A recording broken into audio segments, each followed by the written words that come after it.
intelligence have increased. Basically, then that is when it all hits the fan and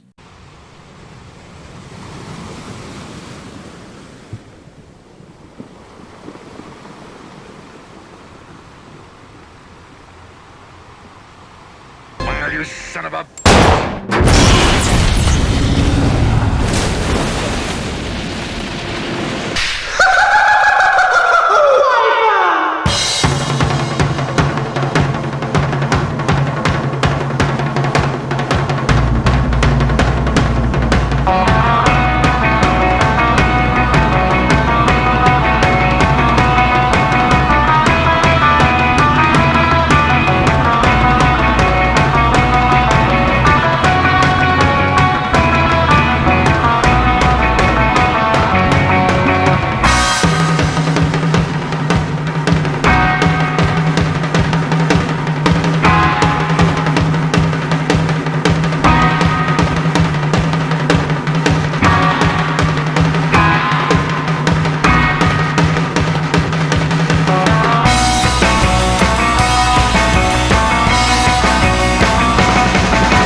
You ate my bird.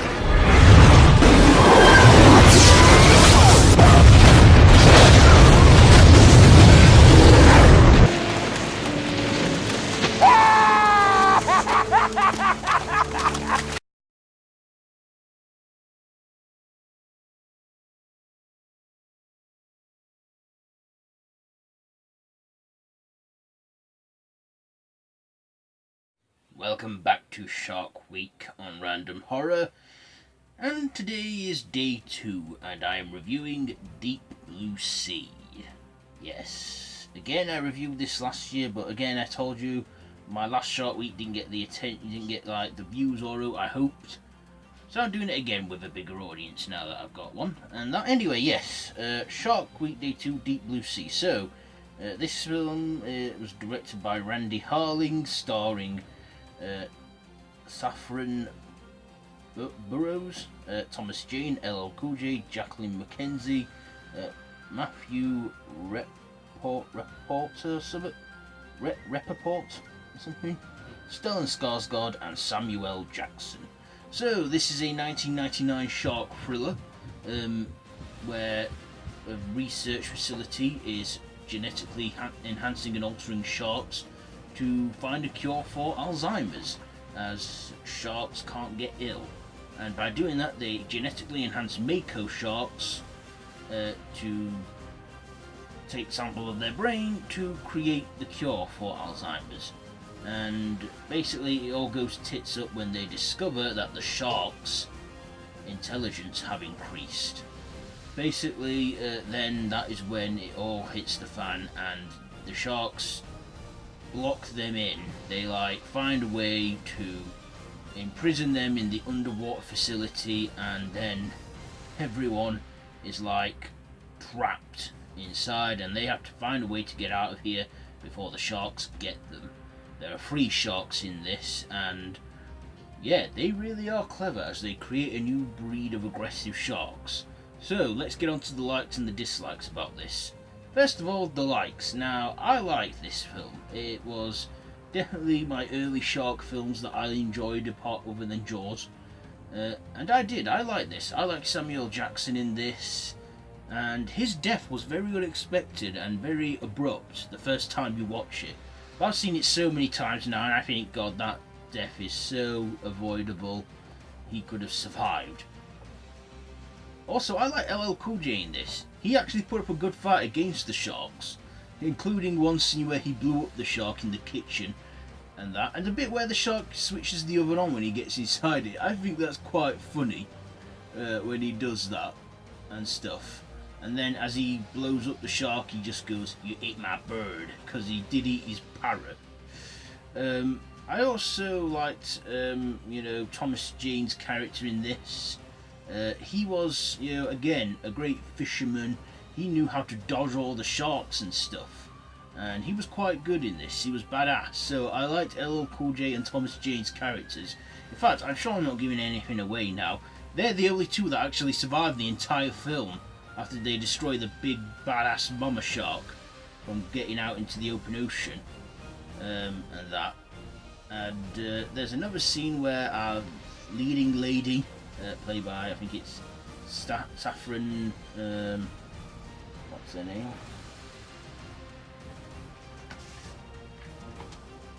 Saffron Burrows. I thought her death was avoidable too. Why the hell did she cut herself and go into the water? She could have just cut herself and bled herself out and dripped the blood into the water. Her death was very avoidable, and yet in the end I thought, yeah, probably, would teach her better. But yeah, again, her death was very unexpected. There's so many unavoidable situations in that film. Like the whole thing with the sharks could have been avoided if Stellan Skarsgård, who was the first death in the film, stayed well away from the shark, but no, it had to bite his arm off and that. Then next thing, they pick the worst night for it to happen because it's on a tropical storm. Yeah, the whole thing goes pear-shaped and, they're left in a pickle there. I also like the setting and the scenery of this film. Before it was a research facility, it was a submarine-like garage, if you will, where they fix submarines.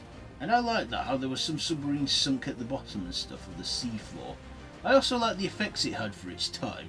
I mean, now the effects are probably considered very cheap and that, but for 1999, which was nearly 20 years ago, those were good effects. And I do remember this one coming out in cinemas, and I really wanted to see this, but I was too young to do so. But I'd never been scared of it, and it was that film and Jaws that got me fascinated with sharks, and I still am now. Yeah, I love Shark Week on Discovery Channel. So, yes, yeah, I like the kills in this with the sharks. Basically, all they do is bite them in half or something, or eat them in whole, because they're mutated sharks. And, it actually revived the shark genre for a while. But, unfortunately, I don't ever recall any more good shark movies being made until after that one. And stuff. But yes, I love Deep Blue Sea. Definitely agree. And also, they don't use the typical great white who's always seen as the king of sharks. They go in a different approach and give us Makos, which are actually one of the deadlier sharks, deadlier than the great white in real life too. So yes, final thoughts and ratings. I love the film. I can watch it again and again and never get bored of watching it. So, with all that being said, I am going to give Deep Blue Sea, you know what, again, I'm giving this 5 chomps out of 5. So that has been Shark Week Day 2, that has been my review on Deep Blue Sea. If you like this video, be sure to give it a big thumbs up, share with your friends, don't forget to subscribe to the channel if you haven't already, be sure to hit that notification bell. All of my social media links, including my Facebook group, The Random Horror Madhouse, my Twitter, Instagram, are all linked down below, so be sure to check all them out, and until next time, don't have nightmares.